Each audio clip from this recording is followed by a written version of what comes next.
Pourquoi la Chine rachète tous les ports de la planète? En ce moment même, des dizaines de milliers de navires marchands, peut-être 60 000, peut-être près de 100 000 selon les estimations, sillonnent les océans. Ils forment les artères vitales, le sang de notre économie mondialisée. Environ 80 à 90% du commerce mondial en volume passe par la mer. Pensez-y, des smartphones aux voitures, presque tout ce qui nous entoure a, un jour, flotté sur l'eau. C'est une danse logistique qui ne s'arrête jamais. Un ballet de géants d'acier orchestré depuis des lieux bien précis, les ports. Mais que se passerait-il si les clés de ces autoroutes maritimes, ces points névralgiques du commerce mondial, appartenaient de plus en plus à une seule et même puissance? Pourquoi la Chine rachète tous les ports de la planète? Ce que vous voyez, c'est le mégaport de Chancay, au Pérou. Un projet titanesque de plus de 3,5 milliards de dollars qui a été inauguré fin 2024 avec la présence du président chinois Xi Jinping.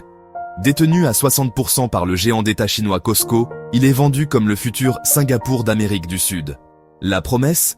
Faire passer le temps de trajet des marchandises entre l'Asie et l'Amérique du Sud d'environ 35 jours à seulement 23.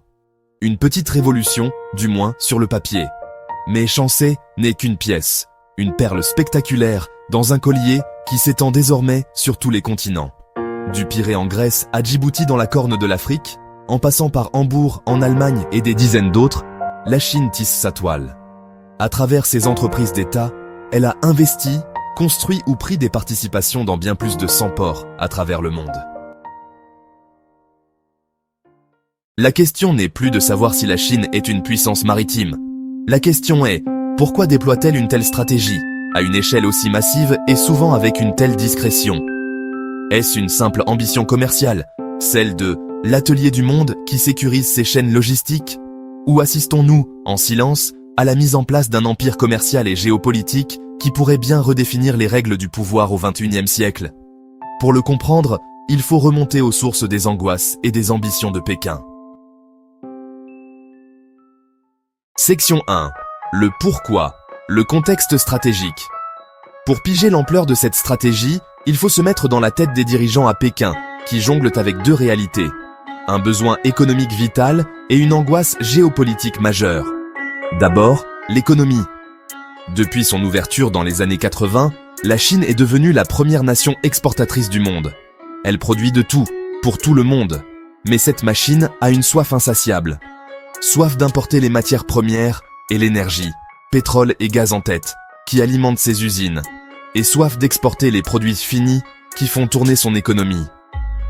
Plus de 90% de ce commerce colossal passe par la mer. Pour Pékin, contrôler les routes maritimes n'est pas une option. C'est une question de survie. Mais cette dépendance à la mer la rend aussi incroyablement vulnérable. C'est là qu'intervient la deuxième force, la contrainte géopolitique incarnée par ce que les stratèges appellent le dilemme de Malacca. Le détroit de Malacca, cet entonnoir maritime entre la Malaisie et l'Indonésie, est un goulot d'étranglement par lequel transite une part immense du commerce chinois et surtout près de 80% de ses importations de pétrole. En cas de conflit, quelques navires suffiraient à bloquer ce détroit et à asphyxier l'économie chinoise. Cette angoisse est renforcée par la stratégie américaine des chaînes d'îles. Depuis les années 1950, les États-Unis ont bâti un réseau de bases et d'alliances sur les archipels qui bordent la côte chinoise, du Japon aux Philippines. Un mur maritime qui pourrait, en théorie, encercler la marine chinoise et l'empêcher d'accéder librement au Pacifique. Face à ce double défi, la Chine ne pouvait pas rester les bras croisés. Sa réponse? Un projet si ambitieux que Xi Jinping lui-même l'a baptisé le projet du siècle, les nouvelles routes de la soie, ou Belt and Road Initiative, BRI. Lancée en 2013, la BRI est une stratégie monumentale pour connecter la Chine au reste du monde via un maillage d'infrastructures. Elle a deux volets. Un volet terrestre, la ceinture, Belt, un réseau de corridors ferroviaires et routiers, et un volet maritime, la route, Road, qui nous intéresse ici, la route de la soie maritime du XXIe siècle. L'idée est simple mais géniale. Si la porte d'entrée principale est surveillée, il faut multiplier les sorties de secours. Cette route de la soie maritime n'est pas une ligne sur une carte, c'est un réseau de ports, de terminaux et de hubs logistiques financés, construits ou opérés par la Chine. Les objectifs sont multiples: diversifier les routes commerciales, réduire les coûts et les temps de transport, créer de nouveaux marchés pour ses entreprises de construction, et bien sûr, étendre son influence économique et politique. Pour réaliser cette vision, Pékin a déployé ses bras armés économiques, des géants d'État comme COSCO Shipping et China Merchants Port. Leur mission? Partir à la conquête des maillons de cette grande chaîne portuaire mondiale. Section 2. Le comment. Le déploiement mondial. La stratégie chinoise n'est pas monolithique. C'est un déploiement qui s'adapte, qui saisit les opportunités. Pour le comprendre, faisons escale dans quelques ports emblématiques, les joyaux de la couronne portuaire de Pékin. Premier cas, le Pirée, en Grèce, la porte d'entrée de l'Europe. Notre premier arrêt nous mène en Méditerranée, au port du Pirée. En 2009, la Grèce est en pleine crise de la dette, forcée par ses créanciers européens de privatiser ses actifs. La Chine y voit une occasion en or. L'entreprise chinoise COSCO obtient d'abord une concession. Puis, en 2016, elle rachète 51% des parts de l'autorité portuaire. Une participation qui grimpera à 67% en 2021. Pour beaucoup de Grecs, c'est une perte de souveraineté. Pour la Chine, c'est un coup de maître. Le Pirée est devenu sa tête de pont en Europe. Sous gestion chinoise, le port s'est métamorphosé. Le trafic de conteneurs a explosé, passant de 1,6 million de VP en 2010 à plus de 5,6 millions en 2019, le propulsant au premier rang des ports de Méditerranée. COSCO a investi, modernisé et a fait du Pirée la vitrine de son savoir-faire. Elle a prouvé au monde qu'elle pouvait transformer un port en difficulté en un leader européen, un argument de vente redoutable pour séduire d'autres pays. Deuxième cas, Hambourg, en Allemagne. L'infiltration au cœur de la puissance. Si le Pirée était une prise opportuniste, Hambourg est une manœuvre bien plus stratégique. Ce n'est pas un port périphérique, c'est le troisième plus grand d'Europe, le cœur de la première puissance industrielle du continent. En 2022, COSCO annonce vouloir prendre 35% des parts d'un des terminaux. Tempête politique à Berlin. Après la leçon de la dépendance au gaz russe, l'idée de céder une infrastructure critique à une entreprise d'État chinoise fait grincer des dents. Finalement, un compromis est trouvé. La participation de COSCO est limitée à 24,9%. Ce chiffre n'a rien d'anodin. Sous les 25%, l'entreprise n'a pas de minorité de blocage et ne peut pas mettre son veto aux décisions stratégiques. Berlin sauve les apparences, mais Pékin a réussi son coup. Mettre un pied dans le port le plus important pour le commerce Europe-Asie. C'est une infiltration patiente, calculée, au cœur même de la puissance économique européenne. Troisième cas. Hambantota, au Sri Lanka. L'exemple du piège de la dette, changeons de décor pour l'océan Indien.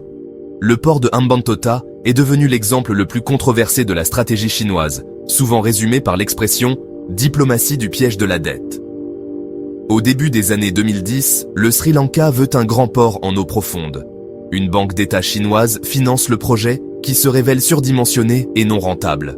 Incapable de rembourser son prêt colossal, le Sri Lanka n'a d'autre choix que de céder le port à l'entreprise chinoise China Merchants en 2017 pour un bail de 99 ans. Pour les critiques, Hambantota est la preuve ultime. Pékin prêterait sciemment des sommes insoutenables à des pays fragiles pour s'emparer de leurs actifs. D'autres analystes nuancent, arguant que le projet était avant tout une initiative sri-lankaise et que la Chine s'est retrouvée embourbée dans un projet peu viable. Quoi qu'il en soit, le résultat est là. La Chine contrôle un port stratégiquement situé le long d'une des routes maritimes les plus fréquentées du monde, dans la zone d'influence de son grand rival régional, l'Inde. Quatrième cas, Djibouti, le double jeu commercial et militaire. Notre dernier cas nous emmène à Djibouti, dans la Corne de l'Afrique. Ce petit pays a une position en or, à l'entrée de la mer Rouge et du canal de Suez, où transite environ 10 à 12% du commerce maritime mondial. La Chine y a massivement investi dans les infrastructures portuaires, mais Djibouti est unique pour une autre raison.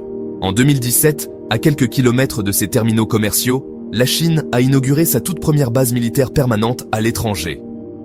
Officiellement, la base soutient les missions anti-piraterie et les opérations de l'ONU. Mais sa taille et ses équipements suggèrent des ambitions plus larges. Elle se situe à côté des bases américaines, françaises et japonaises, créant une concentration de puissance mondiale sur un territoire minuscule. Djibouti incarne parfaitement la dualité de la stratégie chinoise. le fameux double usage, civil et militaire, qui inquiète tant les stratèges occidentaux.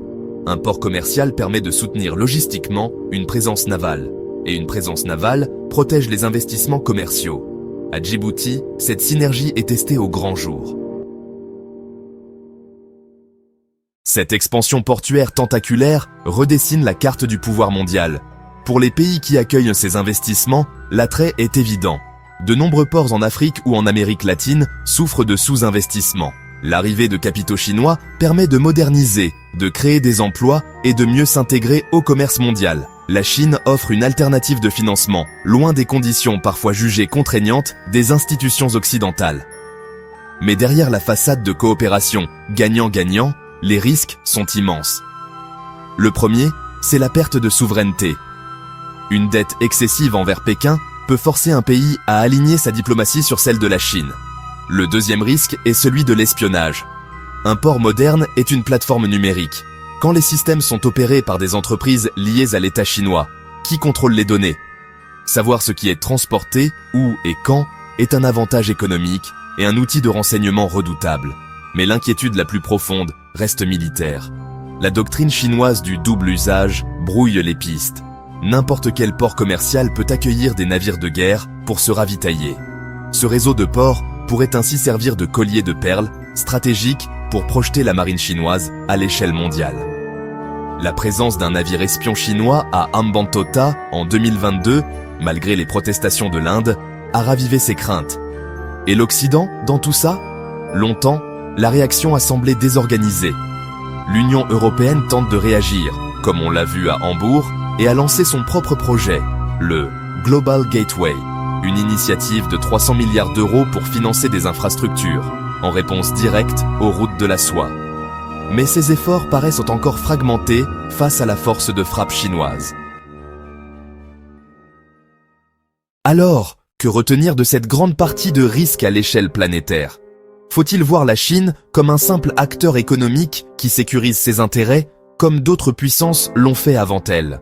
Après tout, les entreprises chinoises ne sont pas les seules à investir dans les ports, et elles contrôlent déjà 6 des 10 plus grands ports à conteneurs du monde.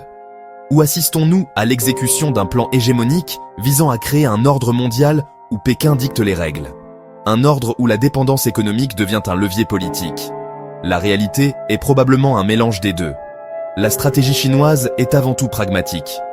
Elle sert des objectifs économiques vitaux, mais avec une conscience aiguë des enjeux géopolitiques.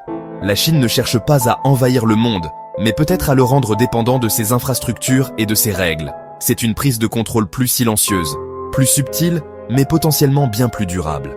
Une chose est sûre, l'avenir du commerce et de la géopolitique se joue de plus en plus à quai. Et sur ce terrain, la Chine a pris une sérieuse longueur d'avance.